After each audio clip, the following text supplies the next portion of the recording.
In the public interest, the Westinghouse Broadcasting Company and the University of Pittsburgh, one of the nation's major health centers, in cooperation with the American Medical Society and the United States Public Health Service, bring you The Silent Invader, an up-to-the-minute report on Asian influenza.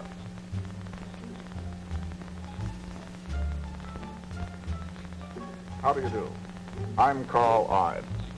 Throughout history, mankind has been forced to wage many battles in order to protect his family or nation against misfortune, disaster, or even possible extinction. Now, sometimes these wars have been, they've been catastrophic. There was the catastrophe of 1918, when an influenza epidemic swept through our own nation, as well as the entire world. Unlike the battles of nation against nation, or humanity against the forces of nature, when man has often had an opportunity to prepare himself, the battles against disease throughout the centuries have often found man in the unfortunate position of having to combat this enemy only after it had infiltrated his community and infected much of the population. Recently, you've become aware of a pandemic, or worldwide epidemic, which originated in the Far East and is now known as Asian influenza. Because of the alertness and efficiency of the United States Public Health Service and the World Health Organization, a detection system similar to that of the aircraft spotting has been established throughout the world and has enabled us to recognize and follow the progress of Asian influenza as it circles the globe. Health authorities expect an outbreak this fall and winter in the United States, but not in such portions as in the 1918 epidemic. Now the man upon whose shoulders rests the responsibility for preparing the United States for the impending battle with Asian influenza is Dr. Leroy E. Burney, Surgeon General of the United States Public Health Service. Dr. Burney, I imagine you and your staff have been gathering quite a tremendous amount of material on Asian flu. Now, it seems to me that everybody I know has had and has talked about influenza, but I don't think anyone really knows what it is. Well, Carl, it's one of the upper respiratory infections, something like a cold, only it's caused by a flu virus. And the difference between the Asian influenza and the influenza that we've been having all of these past few years is that this strain the strain of the virus began in Hong Kong and spread from Hong Kong to the rest of the world, including the United States. Mm-hmm. Well, every year, influenza is a problem in our communities. I'm sure it is in yours, too. Why are we suddenly so all concerned about it now? Well, that's a very good question. We are concerned because in the other countries in which it's appeared, and even in the outbreaks that we've had so far in this country, the attack rate has been 15 to 20% of the population. And this attack rate occurs in about 4 to 6 weeks. For example, in metropolitan Pittsburgh, with approximately 1 million people, if we had this flu strike here, you would have approximately 200,000 people who would become ill in a 4 to 6 weeks period. And this, of course, would make a tremendous impact upon the economy of this particular area. That's understandable. Well, we've all heard of outbreaks here in this country, Dr. Burney. Exactly how far has it spread? Well, it's spread all over the United States. The first cases occurred, surprisingly enough, on the East Coast rather than on the West Coast, among Navy personnel at Newport, Rhode Island. And then the second group occurred a few days later in both Navy and civilian personnel in San Diego.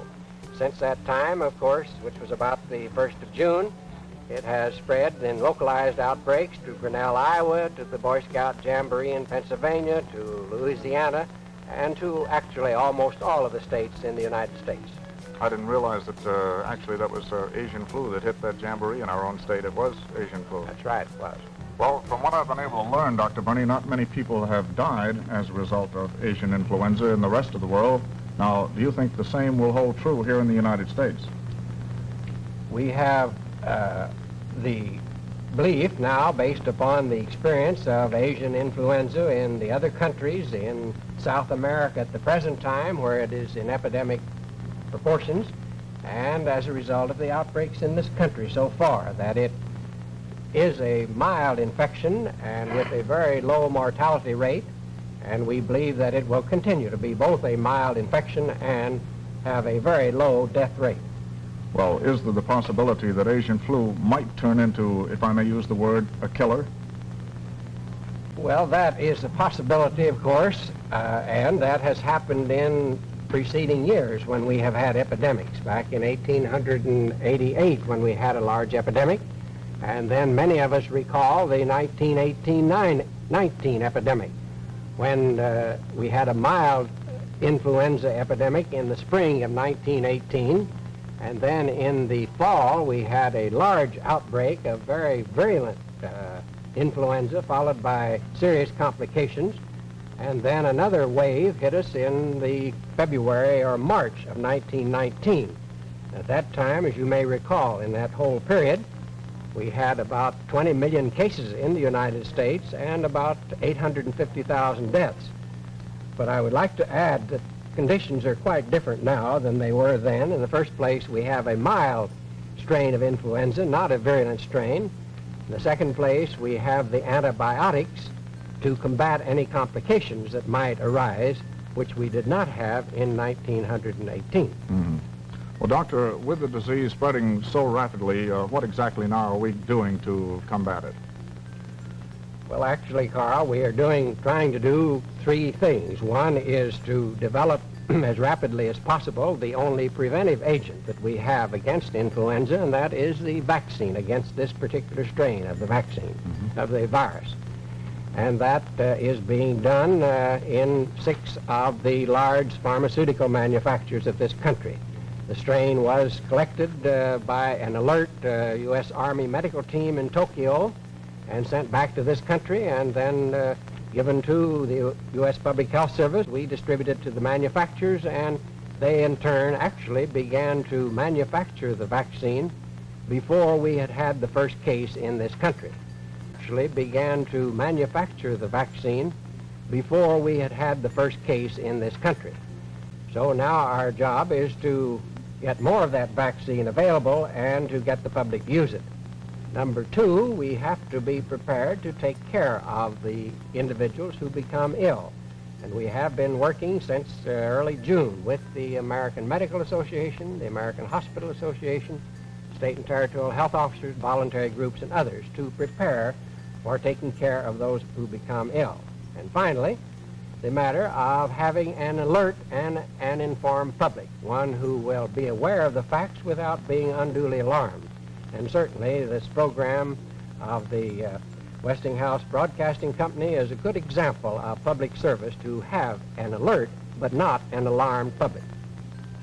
Well, Dr. Berney, you and your public health service crew, if I can use that word, crew, have certainly seemed to make great strides in order to get us ready for this possible epidemic in such a very short time. Well, we've had a lot of help, I can assure you, Carl, in doing this. It hasn't been a one-man or one organization show. As I said previously, we have had the full cooperation and support of the American Medical Association in both the educational as well as the medical care part, and then in working with the manufacturers to get them to manufacture the vaccine and to stop other activities and to build up their staffs. I think we can all be proud of the industry which we have in this country. It's another example of the know-how and the expeditious way in which free enterprise through our American industry can do a good job.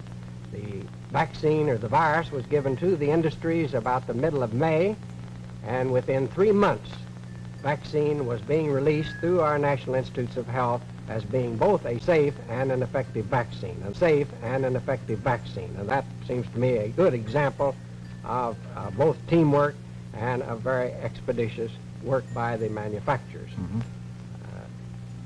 Another example of this teamwork, and to illustrate that this isn't a one-man show, is if we have with us this evening, I'd like to present to you Dr. James A. Crabtree, who's Associate Dean of the University of Pittsburgh Graduate School of Public Health, who will discuss how Asian influenza has spread throughout the world. Well, thank you very much, Dr. Berney, and I'm awfully glad that Dr. Crabtree is here with us tonight, too.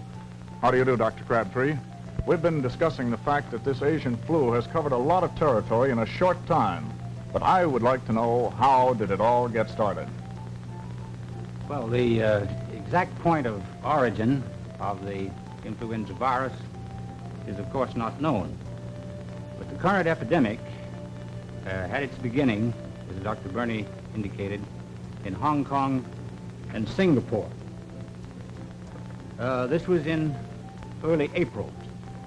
By mid-April, the disease had become indeed epidemic in both of these cities and remained so throughout the rest of the month. From Hong Kong and Singapore, the disease rapidly, in early May, moved to the island of Formosa. And here, it's estimated that as many as 500,000 people were attacked within a relatively short time.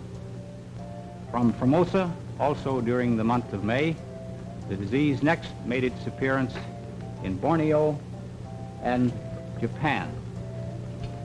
And from the major shipping centers from these several areas, the disease very rapidly scattered into such widely separated places as Malaya, Indonesia, India, Guam, and the Philippines. The first cases also in late May, the disease was reported as far away as Australia and on board several ships en route from Australia to San Francisco. The first appearance of the disease in the United States was on June 2nd. This date is important because it means only a short 6 weeks from the time the first cases were reported in China, they occurred in the United States. This indicates the great rapidity with which influenza and influenza-like diseases can spread over the world. By mid-June, this disease had practically circled the globe, including Southeast Asia, Southwest Asia, the Middle East, Europe, Australia, and North America. Late in June, the disease made its appearance in North Africa, introduced probably by the Muslims returning from their pilgrimages to Mecca. So that finally in early July, the disease made its appearance in Chile, in South America. So that in 3 short months, every continent on the globe had been involved in this great pandemic. Well, Dr. Crabtree, you mentioned that it had been reported on ships en route to San Francisco and that several cases were definitely diagnosed among our fleet at Newport, Rhode Island. Now, wouldn't it have been comparatively simple to have isolated these known cases and prevented the spreading of them and kept them from coming in at all? Unfortunately, not so simple, for the reason that quarantine against influenza is not effective. Had it been possible for all of the cases on board these ships to have been isolated, it would have had little effect on the actual spread of the disease, because undoubtedly there were many more people on board these same ships who, by reason of a more recently acquired infection, would have shown no symptoms whatever of the disease, and therefore they could not have been readily identified if they were passing through a quarantine station. I see. Well, Dr. Burney mentioned that we had approximately 25,000 known cases in this nation. Now, are they all bunched in one area of the United States, or has the virus spread all over? The virus is spread all over. We have some maps here in the studio that the television audience can see, which graphically shows how the disease has spread in the United States, starting from Newport, Rhode Island, and the West Coast. During the month of June, the disease had spread to Salt Lake City, Utah, to Grinnell, Iowa, to Cleveland, Ohio, and a few cases along the East Coast. If we could have the map from showing the spread in July, we see that the disease, starting from these original centers, has literally moved in practically every direction throughout the country. Then the final map sort of speaks for itself in that it indicates that this virus has become very well seeded in practically every state in the country, certainly in every major region of the country. Well, I think I've got a pretty good idea of how influenza spreads, Dr. Crabtree, but I'm still wondering about the virus itself. What kind of an animal is it? Well, Carl, I'd like to present to you one of our staff from the National Institutes of Health of the Public Health Service, Dr. Dorland Davis, who is the Associate Director of our National Institute of Allergy and Infectious Diseases, and ask him to answer this question and any other scientific questions that you might have. Well, fine. Thank you again, Dr. Burney. Dr. Davis, awfully nice to have you take your time and come see us tonight. I'm going to ask what is probably going to seem like a silly question, but I'd like to know, what is this virus like? What is this virus? Well, to begin with, Carl, influenza is a specific disease caused by a specific virus. This virus was first isolated back in 1931 by Dr. Schoaf at the Rockefeller Institute. And then subsequently in 1933 it was shown to cause human disease by British scientists. Now we know that there are three major classifications of virus, types A, B, and C. And more recently, a new type, a fourth type, D, has been described in Japan. Well, this A, B, C, and D, is this fourth type, the D type, is that the Asian flu? Or No. You said something about it being related to type A. That's No. what confuses me, the A, B, and C. No, the type A influenza is the influenza which commonly causes epidemics and pandemics at intervals throughout the recent years. Now, the Asian type of virus is a type A, and it causes the kind of disease which we have had in recent years. So, now, however, the antigenic composition of this Asian type is different from that which we have described in the more recent strains, so that a person who is immune to the older strains is probably not immune to this new strain. And thus, the vaccines which have been developed in the recent years by Drs. Francis Salk and others have probably no effect on this invader from Asia. Well, I guess this is one of the reasons I never get into medical school. So new vaccine has to be made each time a new strain comes along. That is correct, is it? Yes. I mean, that explains why we don't have this vaccine in stock, the live vaccine in stock. Yes. That is right.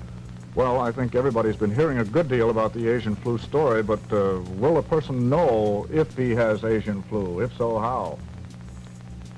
Well, I think he will know.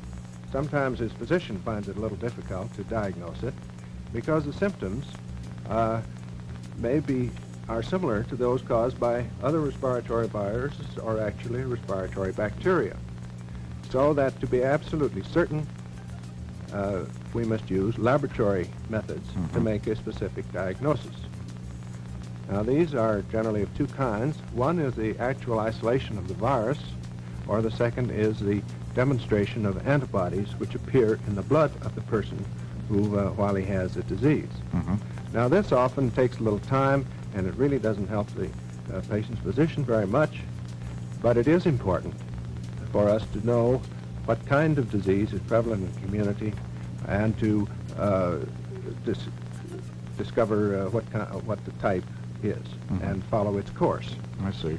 Well, naturally, the thing most people are concerned about is the vaccine, first of all, and particularly how it works in the system. Now, it seems to me that being made from real Asian influenza virus, wouldn't there be some danger in being vaccinated? No, there's no danger at all. The vaccine is completely killed during the process of being prepared. And the vaccine is made by injecting this virus into fertile chicken eggs, where the virus grows, and then by processing the fluids, the vaccine is made by the manufacturers. It requires about 40 days to manufacture and to test this vaccine. I see. Well, Dr. Burney, I can breathe a lot easier knowing a little about how this vaccine is made and that there isn't any live virus in it. And I'm certainly impressed with the way your public health team operates. I mentioned it before. I want to impress that on you for our viewers as well as myself. Up to now, I think that you've given me and the rest of the audience a complete picture of the Asian flu.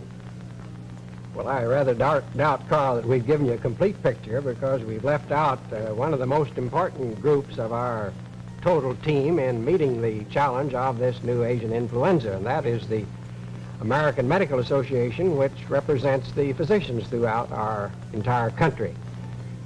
We have worked with them from the beginning of this and have had complete support and understanding from that group, and I would like to present to you here now the Secretary General Manager of the American Medical Association, Dr. George Lowe. Thank you again, Doctor. Dr. Lowe? Mr. Wright. Pleasure to have you coming here tonight, too. I believe your home port would be Chicago. That's right. Well, Dr. Lowe, can you explain a little further about this possible flu epidemic? Well, in planning for a possible flu epidemic, the medical profession has three responsibilities. Keeping the doctors informed on the progress of the disease, spearheading the mobilization of all medical personnel who will be concerned with the caring for the sick, and informing the public on what to do once the virus is struck. The doctors are being informed about Asian influenza through our weekly journal and through many scientific periodicals published by the various states and county medical societies. They're being encouraged to cooperate with the Public Health Service in detecting the presence of the virus and its spread from community to community.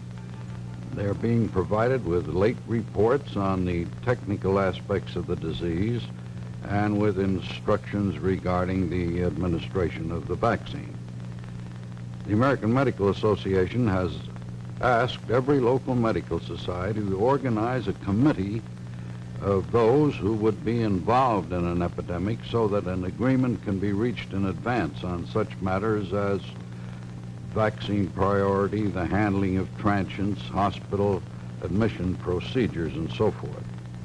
And if an epidemic does strike, the medical professions will use every means of communication possible in pamphlets, newspapers, radio, and television to tell the general public what to do. It is important, we feel, that families know the symptoms of the disease and the basic points to follow in home care of the flu victim. What are the symptoms, Dr. Lowe? Well, the Asian influenza is characterized by a rapid onset, high fever, often as high as 104 degrees, headache, sore throat, aching muscles, and extreme weakness. The recognition of symptoms, of course, is important early in an epidemic. Once the Asian flu takes hold in a community, why, you'll know what it is without checking the symptoms. Well, when you do get Asian flu, Doctor, how do you care for it at home? Well, ideally, your doctor should be called and his instructions followed. However, in an epidemic situation, he may not be able to give your case his complete attention. In that event, these are things to remember. First, keep away from others. Second, go to bed. Third, drink a lot of fluids, water and fruit juices. And fourth, if your doctor recommends it, take a fever-reducing agent. And fifth, call your doctor if any unusual symptoms develop. What do you mean by unusual symptoms? Well, primarily those that would indicate the onset of some lung involvement, a heavy cough, rapid breathing, blueness of the lips. I see. Well, thank you very much, Dr. Lowe. And now I'm going to ask Dr. Burney if he would summarize our discussion. This fall and winter, we may see serious outbreaks of influenza in the United States as a consequence of the epidemics which began last April in the Far East.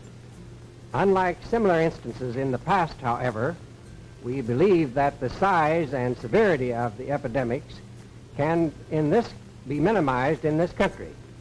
Thus, it is the opinion of experts that there is no need for hysteria or panic. The influenza is concerned, in the first place, we are prepared for the invasion And in the second place, we now have the means through a new vaccine to help prevent this influenza. Perhaps the story of infection by influenza virus can best be summarized in this manner. There is a pandemic, a worldwide epidemic of Asian influenza, which has attacked most of the nations of the world. Laboratory tests have shown that it definitely has reached the United States, attacking both military and civilian personnel. The virus causing this influenza has been isolated and recognized as a member of the familiar type of A virus. An effective and safe vaccine has been developed as a preventive and currently is in production by 6 pharmaceutical houses in this country. At the present time, Asian influenza can best be classified as a mild virus disease which attacks many people but has a very low death rate. Experts say that it is probable that an epidemic will occur in this nation sometime between late fall and early winter. For the first time in history, a nation, our own United States, is in the fortunate position of being ahead of an impending epidemic and thus has had the time to organize for an all-out offensive against Asian influenza. There is always the possibility of an increase in virulence of the infection as the epidemic increases. However, the new vaccine has been proven effective in controlled studies conducted by the military and should be an excellent weapon to combat the disease if the epidemic progresses. When the vaccine is made available for public use, the Public Health Service and the American Medical Association hope that the nation as a whole will participate in a voluntary program of vaccination against the prevalence of this influenza. Rest assured that there is no need for alarm, panic, or hysteria. If there is a change in the situation, you will be informed immediately through the public education channels of your American Medical Association, United States Public Health Service, and state and territorial health officers. This program, by the way, which is a result of the combined efforts of organized medicine, private industry, and education, is an excellent example of the type of public information and education we are setting up.